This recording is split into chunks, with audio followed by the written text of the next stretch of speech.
Hi hello Ram सलाम and नमस्कार श्रोते हो. आरजे शुभम आहे तुमच्यासोबत आणि तुम्ही ऐकत आहात रेडिओ विश्वास 90.8 कम्युनिटी रेडिओ, तुमचं जगणं तुमचा आवाज.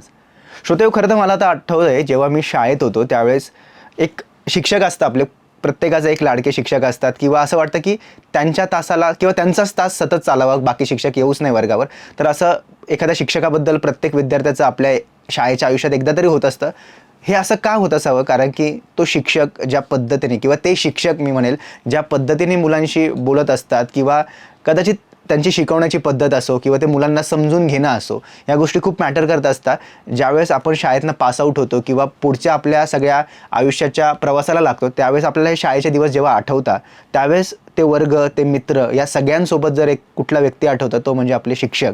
कारण की त्यांनी आपल्या त्या बालवयामध्ये काय योग्य किंवा काय करू नये याचे संस्कार आपल्यावर नकळत किंवा जाणीवपूर्वक ते करत असतात. बऱ्याचदा त्यांची आपल्याला छडी खावी लागली असेल किंवा बऱ्याचदा ते एखाद्या चुकीच्या ठिकाणी आपण अडकलो असेल तर ते त्यातून खूप चांगल्या पद्धतीने आपल्याला मार्ग देऊन आणि त्यातून बाहेर काढत असतात. तर अशाच सगळ्या शिक्षकांविषयी माझ्या काही गोष्टी आज ताज्या होणार आहेत किंवा त्यांना उजाळा मिळणार आहे. निमित्त आहे की ग्लोबल व्हिजन इंटरनॅशनल स्कूलच्या लोकांसोबत इथल्या शाळेविषयी आपण बोलत आहोत आणि याच शाळेतल्या शिक्षिका आज माझ्यासोबत जोडल्या आहेत. निमित्त एवढंच आहे की कशा पद्धतीने हे शिक्षक लोक विद्यार्थ्यांसोबत बोलत असतात, त्यांच्या शिकवण्याची पद्धत काय असते. आणि खास करून आपण जेव्हा ग्लोबल व्हिजन इंटरनॅशनल स्कूलबद्दल बोलतो तर इथलं एक विशेष आहे की इथले शिक्षक, त्यांची शिकवण्याची पद्धत आणि एकंदरीत शाळेचं वातावरण, तिथल्या वेगवेगळ्या ॲक्टिव्हिटी या खूप विशेष ठरत आहेत. आणि त्या का विशेष ठरत आहेत ह्याच सगळ्या गोष्टींविषयी माझ्यासोबत बोलण्यासाठी आहे अरुणा पाटील मॅडम. मॅम, सर्वप्रथम तुमचं खूप स्वागत आहे. ग्लोबल व्हिजन इंटरनॅशनल स्कूलच्या वतीने तुम्ही आज बोलणार आहात या सगळ्या विषयाबद्दल. नमस्कार सर आणि धन्यवाद देखील. मी अरुणा पाटील, मी ग्लोबल व्हिजन या शाळेत मराठी विषय शिक्षक म्हणून कार्यरत आहे. सर्वप्रथम मी आमच्या ग्लोबल व्हिजन शाळेविषयी काही सांगू शकेल. आमची ग्लोबल व्हिजन स्कूल ही गेल्या 12 वर्षापासून शिक्षण क्षेत्रात कार्यरत आहे, योगदान देते आहे. SM एज्युकेशन सोसायटीद्वारा ही स्कूल संचलित आहे. आणि मी एक म्हणेल की एक विद्यार्थी केंद्रित आणि अनुभवाधारित अशी ही आमची संस्था आहे. एक समाजाभिमुख, जीवनाभिमुख शाळा म्हटलं तरी चालेल. अशा शाळेत माझा शिकवण्याचा अनुभव जर तुम्ही विचारत असाल तर मी एवढंच सांगेल की बऱ्याच वर्षापासून अध्यापनाचे कार्य करत असले तरी ग्लोबल व्हिजनमधील अध्यापनाचा अनुभव हा खूप समृद्ध करणारा असाच आहे. म्हणजे मला इथे एक महत्त्वाची गोष्ट वाटते ती अशी की इथे शिक्षकांना स्वातंत्र्य आहे. ते स्वातंत्र्य कसलं तर आपले विचार मांडण्याचं स्वातंत्र्य, शिक्षण क्षेत्रातील नवनवीन संकल्पना, विचार किंवा उपक्रम राबविण्याचे स्वातंत्र्य आम्हाला मिळत असते. म्हणजे आमचे व्यवस्थापन नेहमीच अशा संकल्पनांचं स्वागत करत असते. आणि फक्त स्वागतच नाही होत तर व्यवस्थापनाकडून आम्हाला सर्वतोपरी सहाय्य देखील मिळते. आमच्या मॅडम आम्हाला नेहमीच या गोष्टींसाठी प्रोत्साहित करीत असतात. त्याच्यामुळे अध्ययन किंवा अध्यापन हे तर परिणामकारक होतच. विद्यार्थी देखील अतिशय उत्कृष्टपणे सगळ्या गोष्टी शिकतात, नवनवीन गोष्टी शिकण्यासाठी उत्सुक असतात. पण अध्यापन हा एक पेशा न राहता तो एक आनंददायी प्रवास होतो किंवा आनंददायी असं काम होतं आणि ते काम मला या शाळेत करायला मिळतंय. क्या बात आहे. आणि मुळात सुरुवातीला तुम्ही उल्लेख केला की तुम्ही मराठी या विषयाच्या शिक्षिका आहात आणि मराठी विषय शिकवतात. परत एकदा मी जसं बोललो सुरुवातीला की आज कदाचित मला माझ्या शाळेतील शिक्षकांच्या त्या आठवणींना उजाळा मिळेल. तर मला सुद्धा शाळेतल्या मराठीच्या शिक्षिकाच होत्या त्या पण. तर त्यांच्यासोबतचा पण एक चांगला अनुभव आहे की ते जेव्हा शिकवायचे त्यावेळेस मला आवडतीचा विषय होता की निबंध वगैरे लिहायचं. तर त्यावेळेस मी सुरुवातीला जस्ट प्लेन सरळ एक विषय दिला त्यावर लिहून काढायचो. पण नंतर काय माहित काय सवय लागली वगैरे मी प्रत्येक निबंधामध्ये सुरुवातीला एक 4 ओळी लिहायचो, मध्ये 4 ओळी लिहायचो आणि शेवटी 4 ओळी लिहायचो. सो अशा वेळेस फक्त ते लिहायचो का की काहीतरी मार्क मिळतील, काहीतरी वेगळं पण असेल म्हणून. पण त्यावेळेस त्या शिक्षकांनी सुद्धा की हां तू लिहितोय, खूप छान लिहितोय, पण त्या विषयाला धरून त्याचा तो अर्थ लागतोय का, त्या ठिकाणी मुद्देसूद लिहिणं आलं पाहिजे. तर त्यावेळेस असं म्हणतो की आणि त्याची जोपासना मला त्यावेळेस त्या शिक्षकांनी केली होती की नाही तू कुठल्या ठिकाणी कुठलं वाक्य त्याचा अर्थपूर्ण किती आहे फक्त लिहिणं किंवा मार्क मिळतील ह्या उद्देशाने न करता त्यातल्या त्या गोष्टी समजून घेऊन करणं खूप गरजेचं असतं. त्या तिथल्या मराठीच्या शिक्षिका आणि तुम्ही पण इथे मराठी शिकवताय. पण तुमच्याबद्दल मी कदाचित थोडं विशेष म्हणेल कारण की एक ग्लोबल व्हिजन जी की इंटरनॅशनल लेवलची शाळा आहे जिथे इंग्लिश किंवा ह्या पद्धतीचं शिक्षण मुलांना मिळेल म्हणून पालकांनी त्या शाळेत पाठवलेलं असतं, त्या ठिकाणी तुम्ही मराठी विषय शिकवताय. तर अशा वेळेस काय एक वेगळं पण असतं, मुलांबद्दलची बॉन्डिंग किती वेगळी असते कारण की इतर शिक्षक आल्यानंतर ते शक्यतो हिंदी किंवा ह्या भाषेमध्ये बोलत असतील, त्या मुलांना आपलं पण कदाचित तुमच्याकडनं मिळत असेल, तर तुमचा कसा अनुभव आहे विद्यार्थ्यांसोबतचा? खूप छान अनुभव आहे सर हा. आणि इथे अनुभव म्हणजे असा की इथे मराठी अगोदरपासून शिकवली जाते. म्हणजे जशी शाळा सुरू झाली ना तशी आमच्या शाळेत 4 लँग्वेज फॉर्म्युला हा यूज केला जातो. म्हणजे आंतरराष्ट्रीय दर्जाची इंग्लिश जशी मुलांना आली पाहिजे तशी संस्कृत ही सगळ्या भाषांची जननी म्हणून ती मुलांना आलीच पाहिजे, बरोबर. याच्यावर आमच्या मॅडम विशेष भर देतात. आणि मराठी तर आपली मातृभाषा आहे, ती तर मुलांना आलीच पाहिजे. म्हणून इथे मातृभाषा इतक्या आवडीने शिकवली जाते. म्हणजे सुरुवातीपासून सक्ती न करता आवडीने इथे मराठी मुलं शिकतात. मराठीच्या सगळ्या स्पर्धांमध्ये भाग घेतात. म्हणजे आज आपल्याला असं जाणवतं की शासनाने ह्या वर्षापासून मराठी हा विषय सक्तीचा केला, कंपल्सरी केला, म्हणून काही शाळांमध्ये मराठी हा विषय शिकवायला सुरुवात झाली केली आहे. आहे. पण आमच्या ग्लोबल विजन शाळेत हा विषय जवळजवळ 10 ते 11 वर्षापासून 1ली ते 10वी पर्यंतच्या विद्यार्थ्यांना अगदी आवडीने शिकवला जातो आणि मुलं देखील शिकतात. क्या बात आहे. आणि मुळात जेव्हा सुरुवातीला तुम्ही किंवा आत्ता तुम्ही सांगितलं की 4 लँग्वेज पॅटर्न आपल्याकडे आहे, मराठी, हिंदी, इंग्लिश आणि त्यासोबत संस्कृत हा विषयसुद्धा आहे. आणि सोबतच मी इतरांसोबत पण जेव्हा बोललो त्यावेळेस त्यांनी क्लब सिस्टीम किंवा इतर ॲक्टिव्हिटींबद्दल बोलले. तर या सगळ्यांमध्ये म्हणजे ह्या सगळ्या गोष्टी सांभाळायच्या एकावेळेस, कारण की आपण त्या मुलांना 5 तास 6 तास किंवा त्यापेक्षा जास्त वेळ शाळेमध्ये थांबू शकणार नाही, किंवा एक वेळ असते मुलांची त्यापर्यंत ते थांबू शकतात. बरोबर. पण या सगळ्यामध्ये तुमचं शिकवणं, त्या अध्यापनाची पद्धत आणि या सगळ्या गोष्टी कशा मॅनेज केल्या जातात त्याबद्दल काय सांगाल? ते वेगळं पण काय आहे ग्लोबल विजनचं? हो, नक्कीच. हे पहा सर, आमच्याकडे म्हणजे व्याख्यान पद्धती, कथाकथन पद्धती किंवा कथन पद्धती ह्या ज्या पारंपरिक अध्यापनाच्या पद्धती आहेत त्यांच्यानुसार आम्ही अध्यापन तर करतोच. पण आमची सगळ्यात विशेष महत्त्वाची पद्धत म्हणजे प्रात्यक्षिक पद्धतीवर आम्ही खूप भर देत असतो. अच्छा. म्हणजे आपल्याला सगळ्यांना माहितीच आहे की लहान मुलं किंवा विद्यार्थी ही अनुभवातूनच शिकत असतात. त्यामुळे आम्ही मुलांना प्रत्यक्ष अनुभव देण्यावर भर देत असतो. त्यासाठी आम्ही बालक, पालक, शिक्षक आणि समाज या सूत्रीचा उपयोग करतो. आमच्या मते ही सूत्री विद्यार्थ्यांना आदर्श लर्निंग एन्व्हायरमेंटसाठी फार उपयोगी पडते. त्यानंतर आम्ही प्रत्यक्ष अनुभव देण्यासाठी विद्यार्थ्यांना जे अनुभव द्यायचे आहेत ते प्रत्यक्ष कसे दिले जातील यासाठी विविध उपक्रम राबवतो. त्यामध्ये क्षेत्र भेट म्हणजे फील्ड व्हिजिट ह्या आमच्या असतात. म्हणजे आमच्या महिन्याला जवळजवळ 1 ते 2 फील्ड व्हिजिट प्रत्येक वर्गासाठी कंपल्सरी असते. मग ह्या इंडस्ट्रीयल व्हिजिट असतात, पोस्ट ऑफिस, बँक, तिथल्या व्यवहारांविषयी विद्यार्थ्यांना माहिती व्हावी म्हणून आम्ही प्रत्यक्ष तिथे विद्यार्थ्यांना घेऊन जात असतो. अगदी किराणा दुकान जरी म्हटलं तरी आमचे विद्यार्थी तिथे प्रत्यक्ष जाऊन वस्तूंच्या किमती, वजन स्वतः बघतात, त्याच्यावरती रिपोर्ट तयार करतात, तो आम्हाला दाखवतात. म्हणजे हा प्रत्यक्ष अनुभव त्यांना मिळत असतो.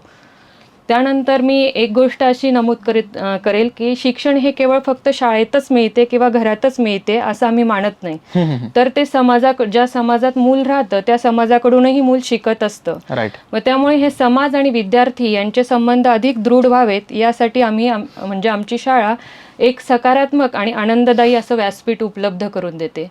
म्हणजे समाजातल्या ज्या श्रेष्ठ व्यक्ती आहेत, सामाजिक कार्य करणाऱ्या व्यक्ती किंवा संस्था आहेत, अशा व्यक्तींची व्याख्यानं आम्ही विद्यार्थ्यांसाठी शाळेत आयोजित करत असतो किंवा मग अशा संस्थांना आम्ही स्वतः भेटी देत असतो.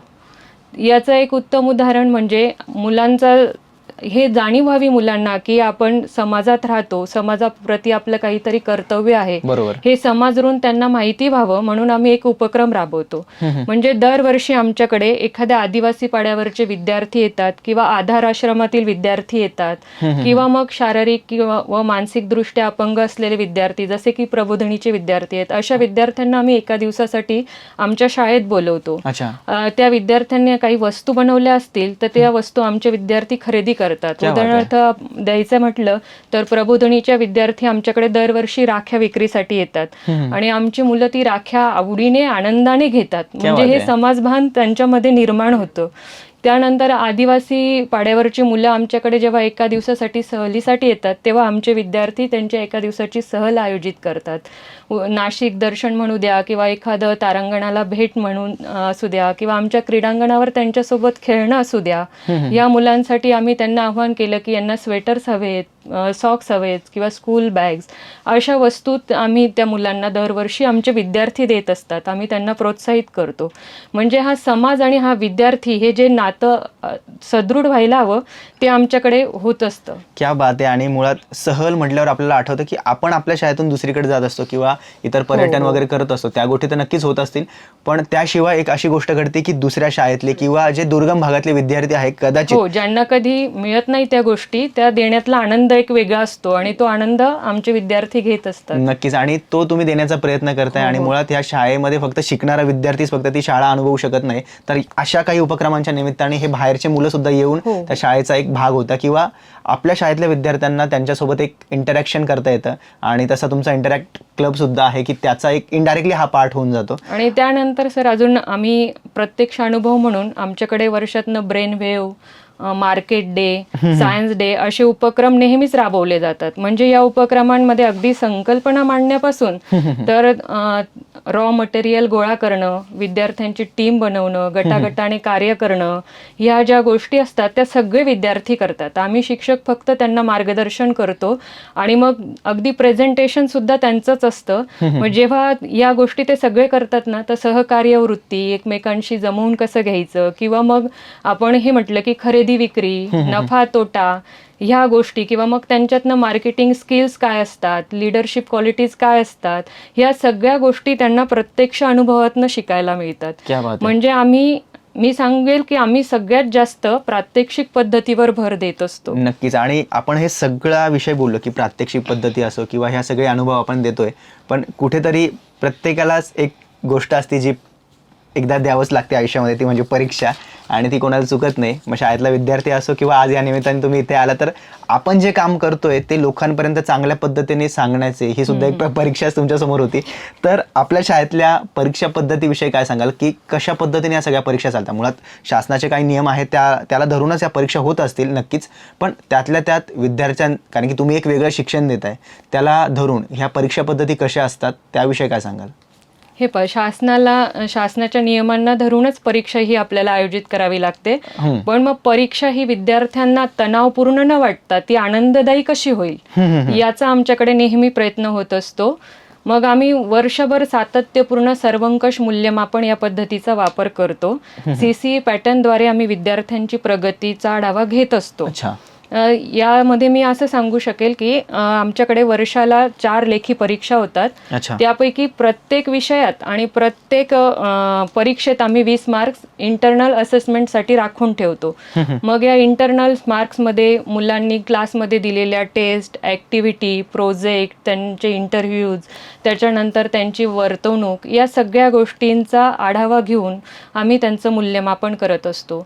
त्यानंतर वर्षभर आम्ही विद्यार्थ्यांना वर्कशीट देत असतो, वर्कबुक देत असतो. त्याद्वारे देखील आम्ही विद्यार्थ्यांचं मूल्यमापन करतो. यानंतर face to face presentation, paper presentation, project presentation यासारख्या प्रात्यक्षिकांमधून आम्ही विद्यार्थ्यांचं मूल्यमापन करत असतो. त्याच्यानंतर आमच्या परीक्षा पद्धतीचं 2 वैशिष्ट्य मी तुम्हाला सांगेल. पहिलं वैशिष्ट्य येईल ओपन बुक टेस्ट. अच्छा. म्हणजे मला वाटतं की आपल्याकडे ही पद्धत फारशी, म्हणजे जरी आपल्या शैक्षणिक मानसशास्त्रात किंवा शैक्षणिक पद्धतीत ही सांगितलेली असली की तरी open शाळा फारशा त्या उपयोगात आणत नाही. पण आमच्याकडे अगदी सुरुवातीपासून ओपन बुक टेस्ट आम्ही घेत असतो. त्याच्या मागचा उद्देश हाच असतो की पाठ्यपुस्तकाच्या खालचे प्रश्न तर मुलं वाचून सोडवतात, पण मग तो विषय किंवा तो पाठ्यांश विद्यार्थ्यांना कितपत समजला आहे ते त्याच्या पलीकडे जाऊन विचार करू शकतात का, म्हणून आम्ही त्यांना पुस्तक समोर ठेवायला देतो. पण प्रश्न असे विचारतो की त्यांची क्रिएटिव्हिटी, क्रिटिकल थिंकिंग कशा प्रकारे आपल्याला वाढवता येईल, आणि असे वैचारिक प्रश्न विचारून आम्ही त्यांची ती ओपन बुक टेस्ट घेत असतो. नक्कीच. म्हणजे जे स्किल्स आहेत ते त्यांचे वाढीस लागतात. हो. आणि त्यानंतर दुसरं वैशिष्ट्य मी असं सांगेल सर की ज्या गोष्टी आपल्याला मोजता येतात त्या आपण मोजून बघतो. उदाहरणार्थ लेखी परीक्षा, तोंडी परीक्षा ह्या आपण मोजण्यासारख्या आहेत, त्यातले गुण आपल्याला समजतात. पण ज्या गोष्टी मोजता येत नाही त्यांची परीक्षा कशी घ्यायची, मग ह्या गोष्टींमध्ये काय येतं की विद्यार्थ्याचा आत्मविश्वास किती वाढला आहे, त्याचं शाळेतील वर्तवणूक कशी आहे, वागणूक कशी आहे, तो शिक्षकांशी कसा वागतो, त्याचे इतर विद्यार्थ्यांशी संबंध कसे आहेत, ह्या ज्या गोष्टी आहेत यांचं मूल्यमापन कसं करणार,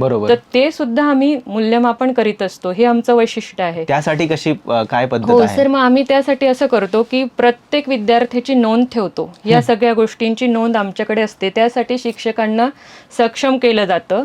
गटागटाने आम्ही कार्य करतो. मुख्याध्यापक आणि आम्ही आमच्यात समन्वय साधून आम्ही प्रत्येक विद्यार्थ्यांच्या या गोष्टींची नोंद ठेवली जाते आणि या नोंदीचा आढावा घेतला जातो आणि जिथे गरज असेल तिथे त्या विद्यार्थ्याचं काउन्सिलिंग केलं जातं. म्हणजे पर्सनल लेवलपासून तर ग्रुप लेवलपर्यंत आम्ही काउन्सिलिंग करतो. गरज पडली तर आम्ही त्यांच्या पालकांना देखील बोलवतो आणि त्या मुलामध्ये कुठे सुधारणा करायची गरज आहे ते त्यांना विश्वासात घेऊन सांगतो किंवा ज्या गोष्टी त्याच्यात त्याने सुधारणा केलेल्या आहेत त्याचं कौतुक म्हणून त्याच्या पालकांना बोलवून सांगतो की तुमच्या मुलामध्ये ह्या सुधारणा आम्हाला झाल्या आहेत. म्हणजे जी परीक्षा पद्धत आहे ना ती सोडून ज्या आपल्या मुलांचे स्किल वाढले पाहिजे त्या स्किल वाढवण्यासाठी आम्ही ही एक वेगळं मूल्यमापन आमच्या शाळेत घेत असतो. क्या बात आहे मॅम. आणि तुम्ही ह्या सगळ्या परीक्षा पद्धतीविषयी बोललात आणि त्यातलं एक नाविन्य समोर आलं की तुम्ही जे आत्मविश्वास किंवा ह्या सगळ्या गोष्टी ज्या मोजता येत नाही त्या कशा आपण मोजू शकतो म्हणण्यापेक्षा त्या मुलांमध्ये कितपत आहेत किंवा काय नाही या सगळ्यांसाठी म्हणून सुद्धा या परीक्षा पद्धतींमध्ये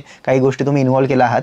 पण ह्या सगळ्या ॲक्टिव्हिटी, वैविध्यपूर्ण अभ्यासक्रम ह्या सगळ्या उपक्रमातून मुलांना नक्कीच फायदा होत असेल तर तो कशा पद्धतीचा फायदा आजवर मुलांना झाला आहे आणि त्याची काय उदाहरणं आहेत का, त्याविषयी काय सांगाल? हो, ह्या सगळ्या गोष्टींचा नक्कीच फायदा विद्यार्थ्यांना झाला आहे.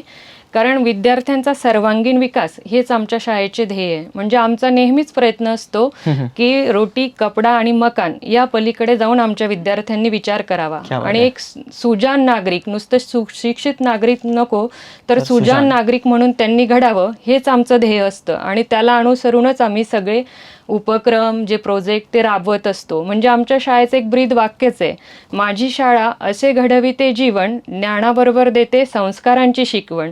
तर फक्त ज्ञानच नाही तर आम्ही संस्कार, जीवन कौशल्य, समाज कौशल्य त्यांच्यामध्ये विकसित व्हावीत म्हणून नेहमी प्रयत्न करत असतो. म्हणून त्याच्यामुळे आमचे जे विद्यार्थी आहेत ना सर, अभ्यासातच नाही तर इतरही सगळ्याच क्षेत्रात अव्वल असतात. मग ते खेळ असू द्या, संगीत असू द्या, नृत्य असू द्या, आमचे विद्यार्थी नेहमीच अव्वल असतात. आता उदाहरण म्हणून सांगितलं तर दूरदर्शनवरील नृत्य मल्हार या नृत्य कॉम्पिटिशनमध्ये आमची मुलं पहिली आलेली आहेत.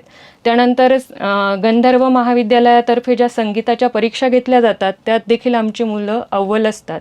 आणि एवढंच नाही तर महिंद्रा जी कंपनी आहे त्या कंपनीतर्फे दरवर्षी महिंद्रा अविम हा प्रोजेक्ट घेतला जातो विद्यार्थ्यांसाठी. तर ह्या वर्षी तब्बल आम्ही 28 शाळांमधून ॲक्युरेसी आणि डिस्टन्स हे जेट्ट आणि स्कीमर या स्पर्धेत पहिला नंबर पटकावला आहे. म्हणजे सगळ्याच क्षेत्रात आमचे विद्यार्थी अव्वल असतात. आणि विद्यार्थ्यांना कसा फायदा होतो हा जो तुमचा प्रश्न आहे ना, तर यावर मी एक उत्तम उदाहरण देऊ शकेल. म्हणजे तुम्ही जसं म्हटलात की तुमच्याकडे क्लब चालवले जातात, तर या क्लबचा आमच्या विद्यार्थ्यांना खूप मोठ्या प्रमाणात फायदा होतो. त्यातला एक क्लब आहे FLC क्लब, म्हणजे फायनान्स लिटरसी क्लब. या क्लबच्या माध्यमातून आम्ही विद्यार्थ्यांना त्या क्षेत्रातील तज्ज्ञ व्यक्ती बोलावून त्यांना मार्गदर्शन करत असतो. आमच्या वर्षातनं जवळ 8 ते 10 सेशन होत असतात.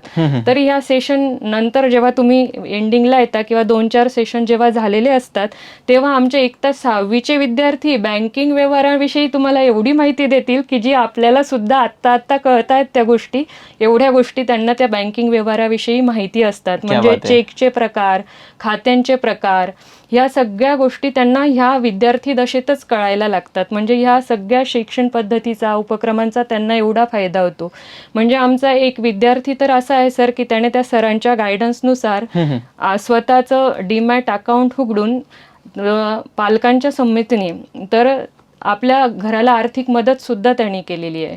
म्हणजे केवळ अभ्यासच नाही आला पाहिजे तर आपल्याला जीवन जगण्याचं कौशल्य विकसित व्हायला पाहिजे. तर ह्या एक क्लबमधून, या सगळ्या आमच्या उपक्रमांमधून हे सगळं होत असतं. आणि आपलं मानसशास्त्र काय सांगतं की जन्मापासून 12व्या वर्षापर्यंत मुलांची निरीक्षण क्षमता इतकी तीक्ष्ण आणि निष्णात असते की ते खूप चांगल्या रीतीने शिकू शकतात. त्याच्यामुळे जे काही चांगलं आहे किंवा जे त्यांना अनुभवाला द्यायचं आहे, उत्तम आहे, ते त्यांना अनुभवाला द्यावं. आणि म्हणूनच आम्ही याच धोरणानुसार कार्य करत असतो. त्याच्यामुळे प्रत्येक विषयात जास्तीत जास्त प्रयोगशीलता आणून तो विषय प्रत्यक्ष अनुभवाने कसा शिकवला जाईल हे आम्ही करत असतो. शिक्षण म्हणजे क्षणाक्षणाला शिकणे आणि आमचे विद्यार्थी क्षणाक्षणाला शिकत असतात. आणि आमची शाळा देखील, म्हणजे आमच्या शाळेतील प्रत्येक व्यक्ती ह्या उक्तीनुसार काम करत असतं. क्या बात आहे. आणि जेव्हा आपण बघतो ना की न्यूजपेपरमध्ये जेव्हा बातमी येते की एखादा कमी वयातसुद्धा एखादा मुलगा एखादी वेगळी भरीव कामगिरी करून जातो आणि तेव्हा आपण म्हणतो यार इतक्या कमी वयातसुद्धा एवढं मोठं यश या मुलांनी कसं मिळवलं. किंवा आपण बघतो की एखादा लहान मुलगा असतो आणि तो एखाद्या डान्सच्या कॉम्पिटिशनमध्ये किंवा एखाद्या स्पोर्ट्समध्ये तो इतक्या पुढे गेलेला असतो की आपल्याला वाटतं की हे याला कसं काय शक्य झालं, कसं काय पॉसिबल झालं. तर कदाचित या अशा शाळा त्यामागे असतात, ग्लोबल विजन इंटरनॅशनल स्कूलसारख्या शाळा की ज्या कमी वयातसुद्धा मुलांवर अशा संस्कारांची जोपासना करता, त्यांना अशा क्लबच्या माध्यमातून अशा गोष्टी त्यांच्यापर्यंत पोहोचतात. म्हणजे CAच्या एक्झाममध्ये काही जण पहिल्याच अटेम्प्टला जर पास होणारे असतील तर कदाचित ते या स्कूलमधल्या हो. तर तो एखादा असा क्लब असू शकतो की FLC सारखा क्लब की जिथे तुम्हाला फायनान्सबद्दल शिकवलं जातं. तर त्या मुलांना जर त्या वयामध्ये या सगळ्या गोष्टींच्या जर जाणीव झाली, त्या गोष्टी जर समजत असतील तर नक्कीच ते CAच्या एक्झामच्या वेळेस ऑलरेडी जो बेस असतो त्यांचा तो तिथे तयार झालेला असतो. स्पोर्ट्समध्ये बोलतील तर ह्या सगळ्या क्लबमधनं ते वेळोवेळी खेळांमधनं पार्टिसिपेट झालेले असतील. तर जर हे मुलं इतक्या लेवलला जाऊन काम करतात तर नक्कीच त्यामागे ग्लोबल विजन इंटरनॅशनल सारख्या स्कूल काम करत असतात. तर नक्कीच मॅम तुमच्यासोबत बोलून खूप छान वाटलं. एक शिक्षक कसा असावा किंवा जर त्यांची अध्यापनाची पद्धत काय असली पाहिजे तर त्यासाठी एक आदर्श उदाहरण म्हणून तुमच्या शाळेतील अध्यापन पद्धतीकडे आम्ही बघू शकतो असं आम्हाला वाटतं. तर थँक्यू सो मच, तुम्ही आमच्यासोबत जोडला गेलात. फक्त शेवटचा एक प्रश्न की ॲज अ शिक्षक म्हणून जे कोणी पालक त्यांच्या मुलांचं ॲडमिशन करण्यासाठी म्हणून विचारत असतील त्यांना तुम्ही काय आव्हान करतील एक शिक्षक म्हणून की त्यांनी का म्हणून ग्लोबल विजन इंटरनॅशनल स्कूलमध्ये त्यांच्या मुलांना ॲडमिशन दिली पाहिजे? नक्कीच मी पालकांना आव्हान करू इच्छित की शिक्षण म्हणजे काय तर व्यक्तीचा किंवा विद्यार्थ्याचा शारीरिक, मानसिक, नैतिक असा बौद्धिक किंवा मग सर्वांगीण विकास आपल्याला हवा असतो आणि तो आमची शाळा नेहमीच घडवत असते. गेल्या 12 वर्षापासून आमची शाळा हे कार्य करते आहे. म्हणून मी सगळ्या पालकांना आव्हान करू इच्छिते की त्यांनी एकदा तरी आमच्या शाळेला भेट द्यावी आणि त्यानंतर मुलांच्या प्रवेश प्रक्रियेविषयी किंवा प्रवेशाविषयी आपले धोरण नक्की करावे. मला इथे बोलवल्याबद्दल रेडिओ विश्वासचे धन्यवाद. Thank you so much ma'am. So श्रोते हो, ऐकत रहा रेडिओ विश्वास 90.8 कम्युनिटी रेडिओ, तुमचं जगणं तुमचा आवाज.